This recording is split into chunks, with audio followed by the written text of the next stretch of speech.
E aí, turma, tudo bem?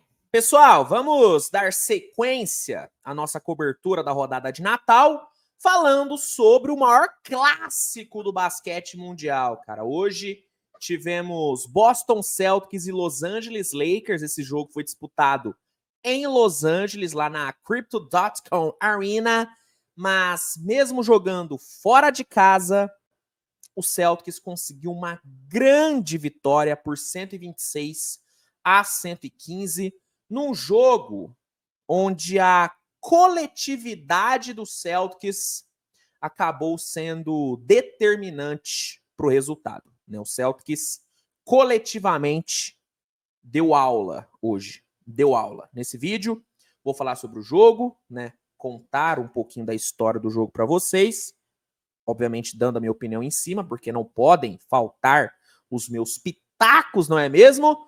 Mas antes de começar, vou pedir para você deixar o like, que é muito importante, e se por acaso não for inscrito, se inscreve para não perder nenhum vídeo novo, né? Tô aqui fazendo uma cobertura completa da rodada de Natal, abri mão da minha sobremesa para cobrir a rodada de Natal, hein? Olha o sacrifício que eu tô fazendo. Tinha um pavê de chocolate me esperando e eu abri mão dele para cobrir os jogos. Olha que sacrifício. Então, se esse sacrifício não valeu o seu like, sinceramente, cara, eu não sei o que eu posso fazer para merecer o seu like, porque isso para mim é mais do que o suficiente. É mais do que o suficiente. Então, deixa o like pro titio, tá bom? Vamos lá, cara. O primeiro tempo desse jogo foi bom pra caramba, tá? Foi um baita de um primeiro tempo bem disputado, apesar do Celtics ter conseguido, dar uma baita de uma desgarrada no começo do jogo. O Celtics chegou a abrir 18 pontos, se eu não me engano, abriu 18 pontos. Mas apesar do Celtics ter dado essa desgarrada, o Lakers conseguiu equilibrar o jogo, principalmente ali no segundo quarto. E no fim do primeiro tempo, dá para dizer que tivemos um empate técnico. Na real, o Celtics foi pro intervalo com um pontinho de vantagem, só que para mim foi um empate técnico, cara, porque as duas equipes terminaram ali o primeiro tempo de uma forma bem equilibrada. Vimos muitas coisas interessantes nas duas equipes no primeiro tempo. O Celtics, por exemplo, foi muito bem na batalha dos turnovers. Eu sempre falo, sobre a importância de você vencer a batalha dos turnovers. E no primeiro tempo, o Celtics venceu. O Celtics cometeu menos turnovers do que o Lakers e conseguiu capitalizar muito bem em cima dos turnovers que o Lakers cometeu. O Celtics gerou 13 pontos a partir dos erros do Lakers. Então o Celtics foi muito bem nessa questão dos turnovers, puniu os erros do Lakers. O time teve um desempenho ofensivo muito bom, O Celtics mostrou uma boa parte do seu arsenal ofensivo no primeiro tempo. Não é à toa que chegou a abrir 18. Ao mesmo tempo que o Lakers também mostrou coisa boa pra caramba. Primeiro, o Lakers mostrou um baita de um poder de reação, porque depois daquele começo, o Lakers conseguir ir pro intervalo perdendo por apenas um pontinho. Pô, velho, vamos dar aí um mérito pro Lakers, velho. Os caras tiveram um poder de reação muito bom. Uma coisa que acabou favorecendo muito o Lakers foi a questão do aproveitamento no perímetro. O Lakers não teve um volume de bolas de 3 tão alto como o do Celtics. O Celtics chutou mais para 3. Só que o Lakers, mesmo chutando menos, foi bem mais eficiente. O Lakers teve um aproveitamento de 43% na linha de 3, um aproveitamento excelente. Excelente. Não foram tantas bolas de 3 assim convertidas, mas foi um aproveitamento muito bom. Outra coisa, os rebotes ofensivos do Lakers, cara. O Lakers foi muito bem nos rebotes ofensivos, conseguiu pegar 9 no primeiro tempo. O Vanderbilt e o Anthony Davis foram muito bem nesse quesito. E por falar em Anthony Davis, o cara foi pro intervalo com 20 pontos marcados. 20 pontos em um tempo. Então, foi um primeiro tempo muito equilibrado. Para mim, foi empate técnico.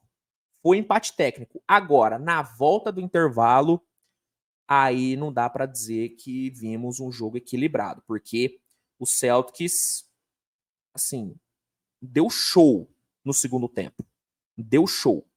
Logo no comecinho do terceiro quarto, o Lakers conseguiu virar o jogo, né, ali nas primeiras posses, só que o Celtics rapidamente, cara, respondeu com uma run de 7-0 e retomou a liderança. O Porzingis jogou muita bola no terceiro quarto.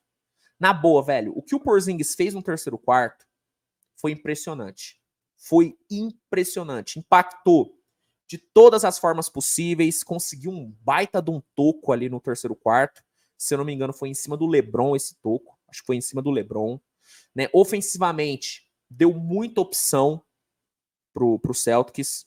Espaçou, trabalhou bem no pick and roll, criou para si mesmo. Foi uma ótima opção ali para lobby. Cara, o Porzingis fez de tudo no terceiro quarto, e foi depois de uma bola de 3 dele, faltando ali uns 6 minutos para acabar o quarto, que o Celtics colocou 9 pontos de vantagem. O Lakers chegou a cortar, faltando ali uns 4:27, né, depois de uma bola de 3 do Reeves, cortou para 4, só que depois de um timeout pedido pelo Matsula, o Celtics voltou a desgarrar, o Celtics teve uma execução defensiva muito boa ali na reta final do terceiro quarto. A defesa do Celtics trabalhou muito bem, o time soube limitar o ataque do Lakers e soube capitalizar bem em cima dos arremessos que o Lakers errou. O time contra-atacou bem pra caramba, e o Celtics fechou o terceiro quarto vencendo por 9, só que chegou a abrir 13. Chegou a abrir 13, mas fechou vencendo por 9. E ali no quarto período, velho, assim, se no primeiro tempo o Celtics mostrou uma boa parte do seu arsenal ofensivo, no quarto período o Celtics mostrou do que é capaz, assim. O Celtics deu uma amostra impressionante do que é capaz de produzir. O Celtics, a impressão que eu tenho é de que o Celtics usou todo o seu playbook ofensivo no quarto período. A gente viu de tudo desse ataque. E vimos pouquíssimas jogadas de isolation. Para ser sincero, eu me lembro, e aí você pode me corrigir se eu estiver errado, mas eu me lembro de apenas uma jogada de isolation do Celtics no quarto período, que foi uma jogada ali do Jason Tatum. Todas as outras jogadas foram jogadas assim, diferentes, com bola trabalhada, sabe, usando pick and roll, usando parede, usando off-ball, muitas jogadas de transição, contra-ataque do Celtics foi maravilhoso assim no quarto período, sabe? A variação ofensiva que o Celtics mostrou no quarto período foi coisa linda. E assim, refletiu no placar. Em 4 minutos, o Celtics abriu 13 pontos. E até o final do jogo, o Celtics sustentou essa vantagem de mais de 10. O Lakers não conseguiu encostar no placar porque o Celtics não deixou. Toda hora que o Lakers ia lá e matava uma bola, o Celtics ia e matava 2 seguidas. Desgarrava. Então, o quarto período do Celtics, mesmo não tendo sido um quarto período que, em termos de pontuação, tenha chamado tanto a atenção, o controle que o Celtics teve e a variação tática que o Celtics mostrou no quarto período me encantou, velho. Me encantou tanto que, na minha opinião, tendo como base os jogos do Celtics que eu vi nessa temporada, esse quarto período do Celtics foi o melhor quarto do time na temporada. Foi o melhor quarto do time. Levando em consideração a variação tática que o time teve, levando em consideração o contexto da partida, jogando contra o Lakers em Los Angeles, na rodada de Natal, prime time, sabe? O jogo de maior audiência da rodada. Levando em consideração tudo isso, para mim foi o melhor quarto do Celtics na temporada. O time jogou muita bola e, com muito mérito, venceu 126-115, 23ª vitória do Celtics na temporada. Né? O Celtics tem um recorde maravilhoso de 23 vitórias e apenas 6 derrotas. E o Lakers sofreu sua 15ª derrota. Essa foi, se não me engano, a 6ª derrota do Lakers no pós-Copa. E o Lakers está a uma derrota de perder o seu recorde positivo, né? São 16 vitórias e 15 derrotas. Sobre o Celtics, velho, assim, A palavra que define o que foi o Celtics hoje é a palavra coletividade. O coletivo do Celtics hoje deu show. Deu show. Os 5 titulares do Celtics, os 5 titulares, passaram dos 15 pontos. Porzingis, 28 pontos, 11 rebotes e 2 bloqueios. E a execução do Porzingis no terceiro quarto, na boa, beirou a perfeição. Não dá pra dizer que ele foi perfeito, mas beirou a perfeição. Tudo que ele podia fazer, ele fez no terceiro quarto. Impressionante. Jason Tatum, 25 pontos, 8 rebotes e 7 assistências. Não foi um jogo muito plástico do Tatum. Você não vai se lembrar de jogadas tão maravilhosas do Tatum. Só que para quem assistiu o jogo, percebeu como que o Tatum foi importante taticamente. O off-ball do Tatum hoje foi coisa linda de se ver. Para quem diz aí que o Tatum só consegue jogar com a bola, que ele é um cara muito individualista, hoje foi uma prova de que essa é uma afirmação errada. O Tatum no off-ball hoje foi impecável. Impecável. Adorei o trabalho sem bola do Tatum, gerando muito jogo para os seus companheiros, trabalhando bem sem a bola, gerando espaço. Cara, adorei. Adorei o off-ball do Tatum. O Jaylen Brown, talvez ele tenha sido, cara, o menos encantador, o menos impressionante, mas ainda assim, foram 19 pontos. Foram 19 pontos, cara. Jogou bem pra caramba. Drew Holiday, 18 pontos, 7 rebotes e 7 assistências. E a tomada de decisão do Holiday hoje, em momentos chave, me impressionou. Me impressionou, cara.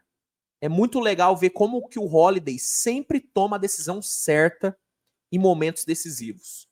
Nos momentos em que o Lakers pressionou, nos poucos momentos que o Lakers pressionou, Holiday foi bem, tomando a decisão certa. Passando a bola quando teve que passar, finalizando quando teve que finalizar, cavando falta quando teve que cavar para diminuir o ritmo do Lakers, para quebrar o ritmo do Lakers. E as decisões dele na defesa também, impressionante, cara, impressionante. E para fechar, né, o quinteto, já falei de Porzingis, já falei de Tatum, já falei de Brown, já falei de Holiday, é hora de falar de Derrick White, que de novo mostrou por que é um dos melhores two-ways dessa temporada e o porquê que, na minha opinião, é um dos melhores defensores da temporada. Foram 19 pontos, 18 pontos, perdão.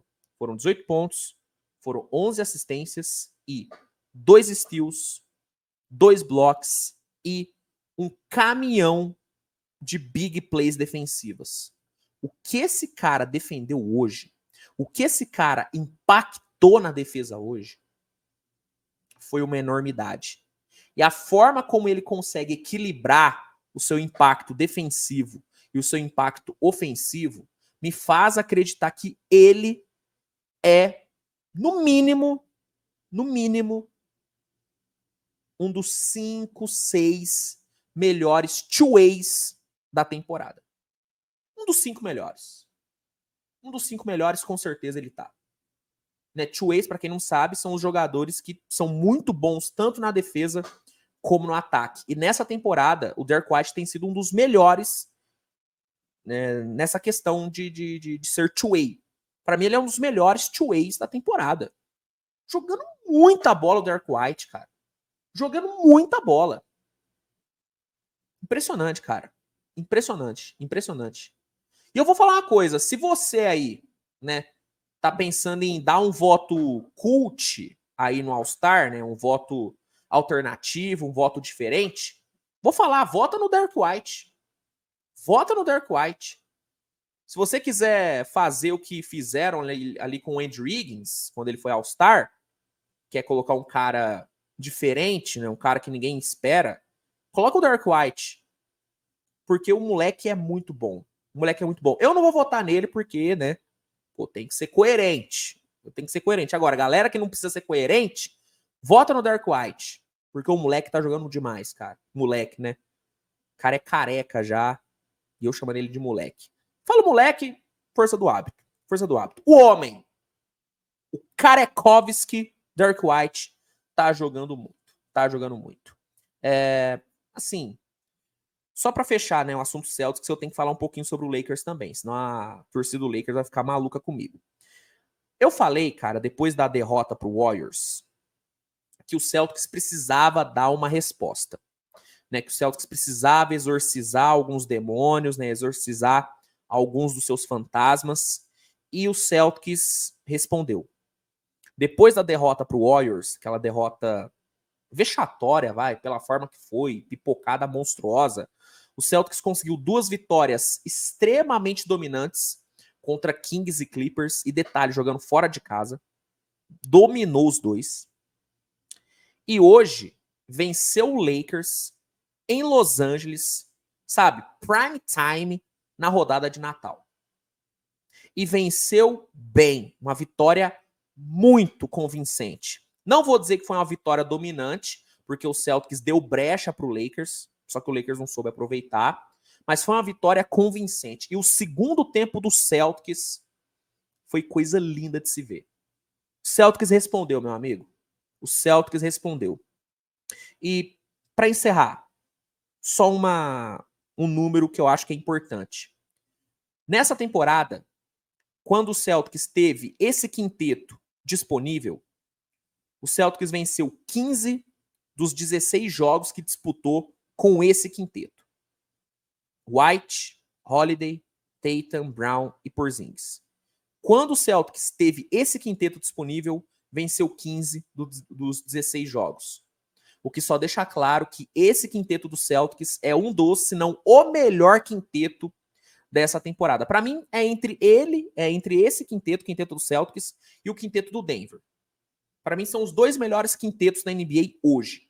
Aí, se você acha que é o do Celtics ou do Denver, comenta aí. Eu não vou entrar nessa discussão aqui agora. Talvez eu faça um vídeo sobre isso, né, sobre os melhores quintetos da temporada. Inclusive, é um vídeo bom, vou até anotar aqui.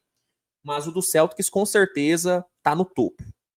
Porque é um quinteto muito bom, muito talentoso, que dá muita alternativa. Então, cansado de elogiar o Celtics. Tô cansado, é muito elogio. Sobre o Lakers, velho. Cara, uma derrota doída, né? Perder em casa pro seu maior rival, rodada de Natal. É duro, cara. E assim, depois daquela vitória contra o Oklahoma, que foi uma vitória enorme, né? Uma vitória onde o Lakers jogou muito bem, era esperado que o Lakers jogasse melhor hoje, né? Esperávamos uma atuação melhor do Lakers. E não foi o que vimos, né? O Lakers teve chance de ganhar. Como eu disse, o Celtics deu brecha, mas o time vacilou. Vacilou no ataque, tomou algumas decisões bem ruins, principalmente no segundo tempo. E defensivamente o Lakers teve muitos problemas hoje. Eu acho que o grande problema defensivo do Lakers hoje foi na questão da transição defensiva. A transição defensiva do Lakers hoje foi muito ruim. E enfrentando um Celtics, que é um dos melhores times atacando em transição, não dá para você vacilar nesse ponto. Não dá. Não dá. Teve coisas boas no Lakers, não dá para dizer que não teve. Anthony Davis, 40 pontos em 39 minutos, jogou muito. Jogou muito. Taurean Prince, apesar de não ter ido tão bem no segundo tempo, marcou 17 pontos com 5 bolas de 3 convertidas. Então, assim, não foi um jogo de todo ruim. Né? O Lakers teve um primeiro tempo bom, poder de recuperação e tudo, mas ao mesmo tempo teve coisa boa, teve coisa bem ruim. Por exemplo, o LeBron. É duro criticar o LeBron, mas o LeBron hoje deixou a desejar. Não sei até que ponto aquela pancada que ele sofreu no joelho ali com o Jaylen Brown, não sei até que ponto essa pancada teve influência, mas o LeBron hoje deixou a desejar, velho. Flertou com o triple-double? Flertou, mas, pô, 16 pontos é muito pouco pro LeBron. A gente sabe do que ele é capaz. A gente viu contra o Oklahoma do que esse cara é capaz. E hoje não foi muito bem. Hashimura, 2 de 9 para 3. Muito mal. DeAndre Russell, 8 pontos. Omisso. E o Austin Reeves teve um aproveitamento bom, mas teve um volume baixo. Só 11 pontos pro Austin Reeves. Esse era o tipo de jogo que o Austin Reeves tinha que explodir para 20, 25 e não conseguiu. Então, Uma derrota dura e uma derrota com mais pontos negativos do que positivos. E o pós-Copa do Lakers segue sendo ruim. Segue sendo bem ruim. É isso, gente. Era isso que eu tinha para falar sobre o maior clássico do basquete mundial. Vitória com autoridade do Celtics. E é isso, cara. Tem que respeitar o Celtics, velho. Eu sei que muita gente taxa o Celtics como um time pipoqueiro, como um time que não dá para confiar. Mas é um time que, quando tudo funciona bem, é um time que beira o imparável. Problema é quando as coisas dão problema. Problema é quando as coisas dão problema. Que isso, hein? Que redundância. Mas é meio que isso. As coisas se complicam para o Celtics quando o ataque não flui da melhor forma possível. Agora, quando tudo tá fluindo legal, quando tá tudo ali em temperatura, sabe, perfeita e tudo, cara, o Celtics é quase imparável, porque é um Celtics que tem muita alternativa. E hoje a gente viu isso. As coisas fluíram bem e uma vitória muito convincente. Então, eu entendo você duvidar do Celtics, mas eu acho que o Celtics, pelo que produz, quando tá tudo dando certo, eu acho que o Celtics merece um voto de confiança, cara. Eu acho que merece um voto de confiança. Eu, que sou um grande crítico do trabalho do Mazzulla, nos últimos jogos eu não tenho um A para falar dele. Não tenho um A para falar dele. É isso. É isso. Vamos dar um voto de confiança aí pro Celtics. Vamos dar um voto de confiança pros caras. Então é isso, gente. Vou encerrar aqui o vídeo, né? Peço para que você avalie com seu like, se você gostou.